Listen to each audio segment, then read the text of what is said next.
Hello and welcome back to the Cardiff Metropolitan University European experiment. We are currently in the year 2030, where amateur manager Wayne Allison is still manager. They're about to move into the 140,000 seater Allison Park. But you know, still amateur, so they're not paying him a single penny. He literally doesn't even have any bonus clause in his contract, because they don't need to offer him anything. No one's come in for him. I don't know why. He's a 3-star manager. What we're going to do now is we're going to go 10 years into the future in the hope that he is no longer there. Because he will be, I think, 70 odd by then. Yeah, he'll be 71 by then. So he'll be older than what Wenger currently is. So let's hope. So I'll see you in the year 2040. And here we are at the second part of the Cardiff University European Challenge in the year 2040. So we're now 33 years into the future. Although, 34 years, because it starts in 2016, doesn't it? Yeah, so 34 years in the future. So this is where we last left off. They'd lost in the first knockout round to Liverpool over 2 legs. So let's go to the next year.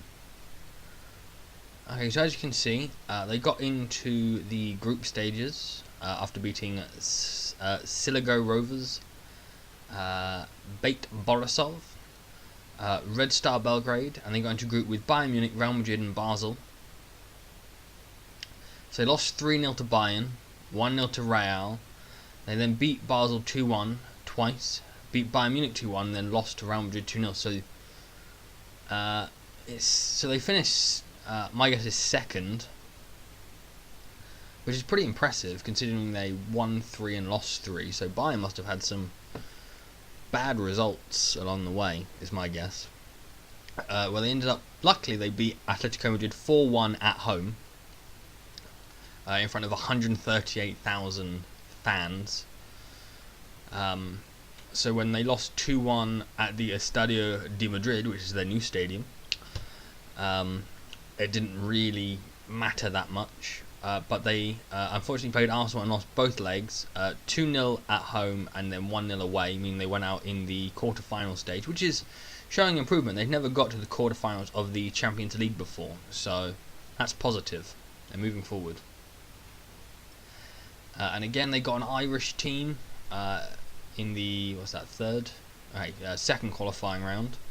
They beat Dundalk 7-0 at home and then 3-0 away. So 10-0 on aggregate. It sort of makes Bayern Munich Arsenal look, a bit more competitive. They then had Maribor from Portugal beating them 3-0 and 2-0, and then Sparta Prague 1-1 away from home, so in Prague, and then beating them 3-0 at home. They then got into the group stage where they had Juventus, Zenit St. Petersburg and Benfica. They drew 0-0 and 1-1 their first 2 games against Juventus and Zenit.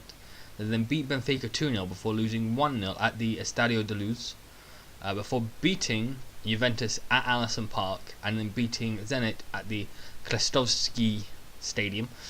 They then played Porto, who they beat 2-1 and then 3-0, so beating them 5-1 over both legs. Then had Sporting Lisbon, who they beat 2-1 away from home, and then at home they actually lost 2-1 and then went out on penalty. So they almost got to the semi-finals, but for a penalty shootout they would have reached the semis. And then in 32-33, not as good a year. They're playing less qualifying games now, so they beat Ferencváros from Hungary 3-1 and then 5-0.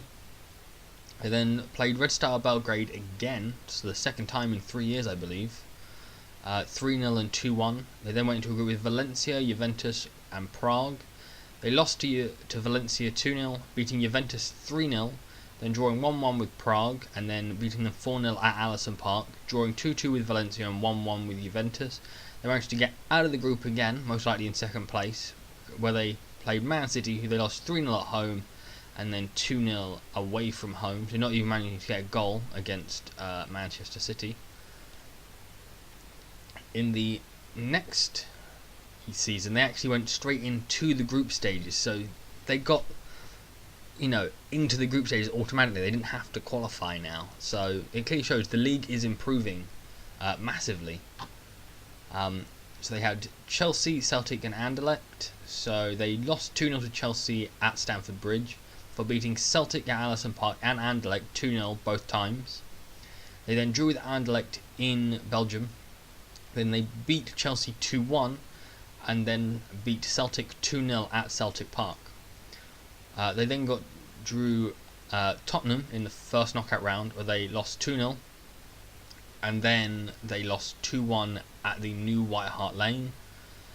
So once again, going out in the first knockout round. So even though they got almost to the semis, but for penalties 2 seasons ago, they're now struggling to get past the first knockout round. But they didn't have to qualify this season, so swings and roundabouts, I suppose.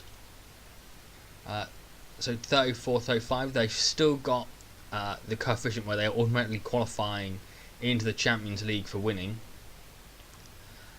So they beat Victoria Paisan, I don't know, 2-0 at the Stadion Mesta Pizne,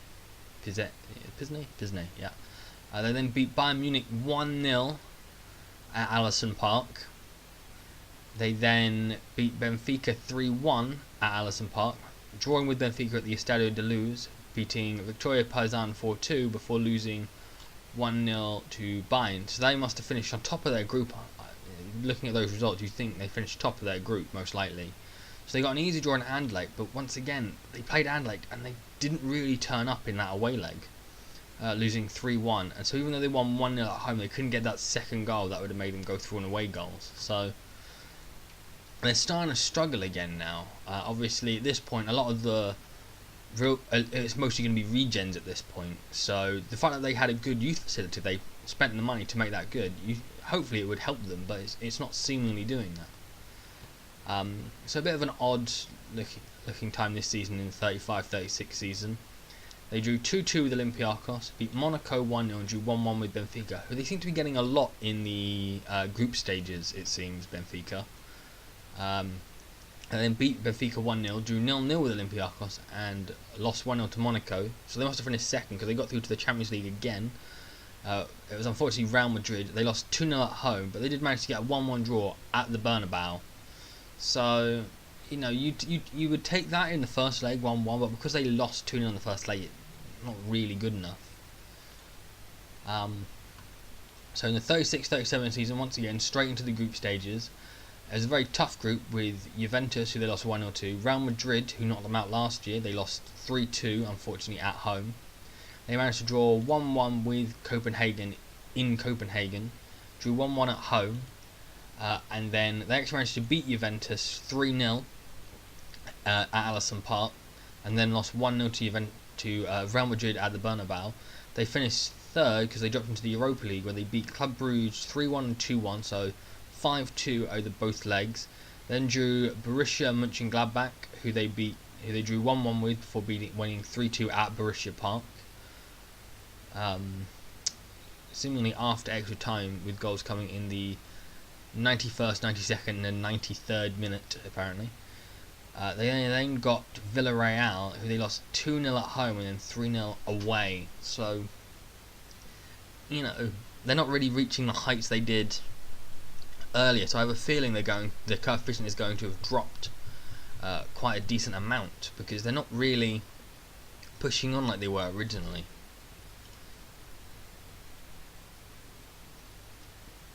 Oh, all this talking is hurting my throat. Yeah, so they dropped back into the qualifying, where they had to beat Budkutnost 3-0 and then 7-0. They had 2 players sent off, so really just a walk in the park that day. They then had Rosenborg BK, who they beat 5-0 and 3-0. So the Norwegian team is, they've not conceded yet, in the qualifying round. So it seems like they're too good for the qualifying rounds, and the group stage is about where they fit in, because they struggle once they get past the group stage of the Champions League. That's when they start to struggle, when they come up against the best teams in the world. They start to struggle. So they drew 1-1 with Panathinaikos, beat Napoli 2-1, Anderlecht 4-1 and 1-0, They couldn't do that in the knockout stages a few years ago, where they can beat them quite convincingly in the group stages, which sort of goes with what I'm saying, where in the group stages they're dominant, but past that they're not really doing well. They then beat Panathinaikos 2-0, lost 1-0 to Napoli, went into the first knockout round where they got Chelsea. They lost 3-0 at home, 2-1 away. They really just aren't keeping it going. They do really struggle. And now they're having to play even more games. Their coefficient has dropped even more. So because obviously they're the team that is pulling this coefficient up by doing well in Europe. So now that they're struggling and they can barely get out of the group, it's dropping rapidly, which is not good, because they must have been in the top 10 easily, because they're getting straight into the group stages. So they beat Balzan 3-1 and 6-0. Then they played I'm going to try this, I'm going to butcher this name, Fim Lek Flefleg Hafnar Flagidor. I don't know, I apologise. I'm assuming they're probably Icelandic. Yeah, Icelandic, yeah. I apologise to any Icelandic people. It's a beautiful country. I really want to go there at some point on holiday. They then played Midtjylland. They beat 1-0 at home, and then went to Denmark and drew 1-1. They then had the group of Basel, Juventus and Borussia Dortmund. They drew 1-1 with Basel, beat Juventus 2-0, drew 1-1 with Dortmund, 1-1 with Dortmund again at this time at the Signal Iduna Park, drew 1-1 with Basel and lost 2-1 to Juventus. They are the king of the draws. They drew 2-2 at home to Bayern, and then actually managed to hold Bayern 0-0 at the Allianz Arena. 2 players were sent off, so both teams were playing with 10 men for most of the match. But the away goals rule knocks them out. That is heartbreaking for them, you know. You go to the Allianz Arena, you get a 0-0 against Bayern Munich, but you go out. That is heartbreaking. And then the 39-40 season, which is the current season we've just had, they beat Lincoln Gibraltar, Lincoln Red Imps, sorry, 8-0 and 3-0. So that's the biggest aggregate win they've had altogether. They then played Lech Poznan and beat them 1-0 and 2-0. Hapoel Beersheva from Israel, they beat 1-0 and then 2-1 in Israel. They then had a group of Liverpool, Besiktas and Real Madrid. They lost 2-1 to Liverpool. They beat Besiktas 3-1, drew 2-2 with Real Madrid at the Allison Park. Lost 3-2 to Real Madrid at the Bernabeu, with the winner coming in the 82nd minute, which is a real kick in the teeth. They then lost 4-1 at Anfield, which for a team in Europe, you can't go to a ground and lose 4-1 and expect to be competitive. But they did then beat Besiktas again, so they finished third, going to the Europa League, where they got Galatasaray. They lost 2-0 in Istanbul, but they beat them 1-0 at Allison Park. So altogether, it's kind of disappointing. Like, they've had some decent seasons, and they've had a bit of bits of unluckiness with going out on penalties in the quarters, losing to Bayern because of away goals. But altogether, they've not really been able to push on, despite having a 4-star reputation. The league clearly getting better. At one point, they were going straight into the group. They've not really pushed on. Wayne Allison did finally leave. They've now got Gökhan Inler, obviously the current Leicester player. Is he current Leicester? No, he's gone to Besiktas now, apparently. Going to that. So, yeah, I mean, he's decent. He's better than Allison. Oh, pardon me. Better than Allison. They are now actually paying him. They have a manager they're paying money, 77k a month. As you can see, they've won the league every single year. But the other teams are improving, which is a big thing. So yeah, as you can see, so they reached 10th, 9th, 9th. So they had 3 years where they were doing quite well, and then it dropped down to 16th and then 17th, and it's risen up again this year to 13th. So you never know if, unless people want it, I'm not going to do another part to this. We are in 2040. You know, it's all regens at this point. It's, there's not all the managers are going to be former players now. It's going to be very hard to find, managers that are actually managing now in the year 2040, unfortunately. But as you can see, they're still going 32-0 every season. It's actually quite funny. So TNS, who are a team who dominates Welsh football now because they're the only professional football club in Wales, not including the ones in the English league system, have gone from, seeing it here, so when we first started they were second every year. Then they dropped to fourth and they've got to third. So a lot of them might recover, but they've just sort of have a very lackluster side, struggling really to get into Europe. So if you're a fan of Welsh football, that's probably quite pleasing to you to know that TNS aren't dominant anymore. Instead it's Cardiff Met Uni. It's just Cardiff Met Uni, But so every team is now professional, and some players are decent. So this guy, they're getting in players on loan from Stoke City. Connors Key, their key player, he's actually worth 1.6 million, and he's contracted to Connors Key, and he actually came through their youth system. So there's now, better players in the league, but you can still see that there are some issues here. So they've certainly got 31 season ticket holders. They are regulars in the Champions League. They win the league every year. They constantly sell out their 140,000 seater stadium. It just doesn't make any sense that the game hasn't given them more money, and it's £361 for a season ticket. It's not like they're charging £2,000 for a season ticket. They're not doing an Arsenal. It's £361.